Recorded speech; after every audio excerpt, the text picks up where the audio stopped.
Welcome back to Outside Views Military, and today we're exploring a confrontation that defined the Cold War but never actually happened in the skies over Germany. The F-104 Starfighter versus the MiG-21.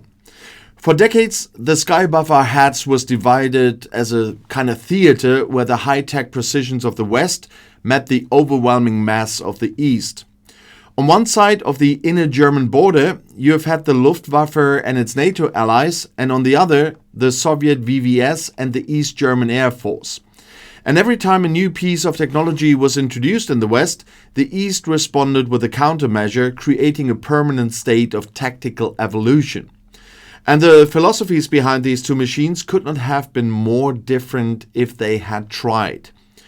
Western jets like the F-104 were seen as high-tech precision instruments that required specialized maintenance and a massive logistical footprint.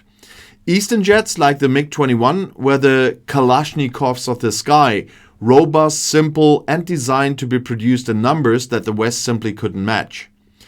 And as we look back from the perspective of 2026, it's clear that the standoff wasn't just about aerodynamics. It was a clash of entire industrial ideologies. NATO gambled on technological superiority, believing that a single more advanced fighter could defeat multiple, less capable opponents. The Warsaw Pact doubled down on quantity, betting that they could sustain losses and still overwhelm NATO's defenses through sheer weight of numbers. The F-104 Starfighter arrived in the Luftwaffe in 1960, looking like something out of a science fiction novel. Designed by the legendary Kelly Johnson at Lockheed Skunk Works, it was essentially a J-79 engine with a seat and a set of razor-sharp wings. It was a pencil with an engine, a machine built with a singular obsession: speed and rate of climb. Its job in the German Luftwaffe was clear: intercept Soviet bombers and fighters at supersonic speeds before they could reach their targets. Across the border, the MiG-21 fishbed was already a common sight, representing the apex of Soviet aeronautical simplicity. The MiG-21 was a delta-wing design that focused on being a reliable, agile interceptor that could be flown by relatively inexperienced pilots.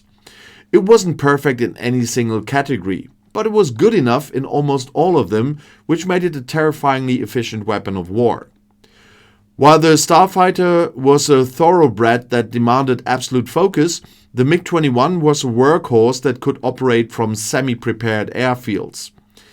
In a theoretical duel over the Fulda Gap, the F-104 would have relied on its superior avionics and the M61 Vulcan cannon. The Starfighter's radar was significantly more advanced than the primitive units found in early MiG-21 variants. And this meant a Luftwaffe pilot would likely see the MiG-21 first and could potentially engage from a distance using early Sidewinder missiles. However, if that first pass failed and the engagement turned into a turning dogfight, the advantage shifted dramatically to the Soviet side. The F-104 had incredibly high wing loading, meaning it had a massive turn radius compared to the agile delta wing MiG. And a Starfighter pilot once famously said that if they ever got into a turning fight with a MiG-21, they were effectively dead. Their only hope was to use the Starfighter's incredible acceleration to zoom away, to reset the fight and strike again from a distance. The MiG-21, on the other hand, was a joy to fly in a horizontal engagement, able to pull tight circles and get behind its opponent with ease. But the MiG had its own crippling weaknesses, most notably its extremely limited fuel capacity and short operational range. In a high-speed engagement, a MiG-21 pilot was always watching the fuel gauge, knowing they only had minutes of combat time before they had to return to base. Furthermore, the MiG-21 was heavily dependent on ground-controlled interception, meaning the pilot was often just an extension of the radar operator on the ground. The cockpit of the MiG-21 was a cramped ergonomic nightmare compared to the relatively organized workspace of the F-104. Visibility in the early MiGs was poor, with thick canopy frames that made it easy to lose sight of an opponent in a high G turn. And despite these flaws, the sheer scale of MiG-21 production was a psychological weapon itself. Over 11,000 MiG-21s were built, making it the most produced supersonic jet fighter in history. The Luftwaffe knew that for every Starfighter they put in the air, there might be 5 or 10 MiGs waiting on the other side. Training in the West was focused on maximizing the potential of the F-104's sophisticated weapon systems. Luftwaffe pilots practiced high-speed, low-level ingress and fast snap-up intercepts to stay out of the MiG's preferred dogfighting envelope.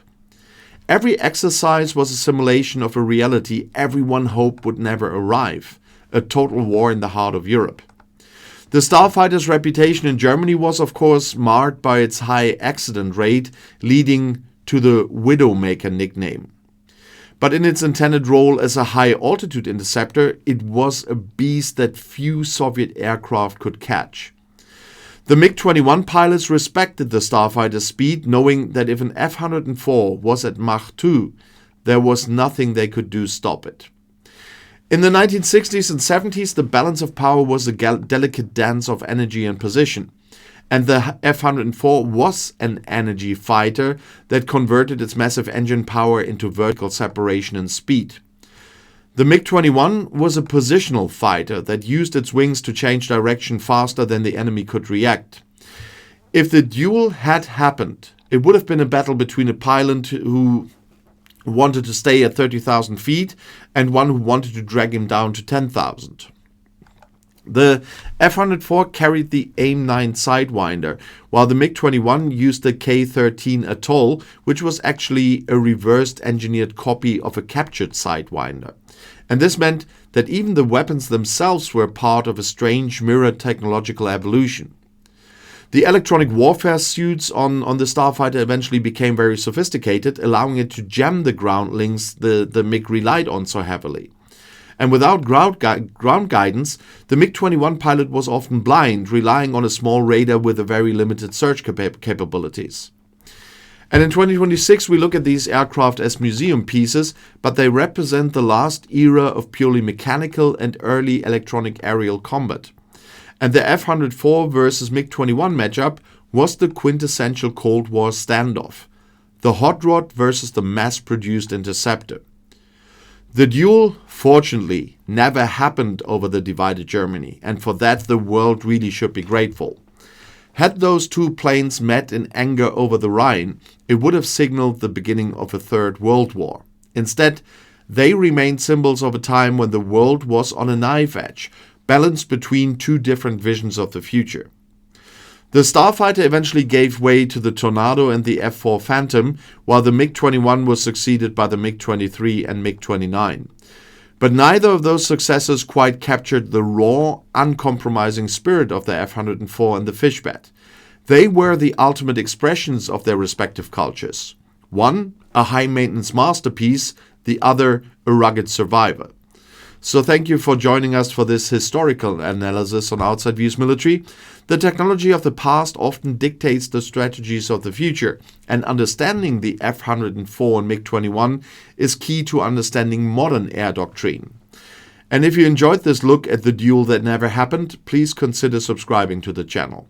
We have more content coming on the legendary aircraft and vehicles that defined the 20th and the 21st centuries.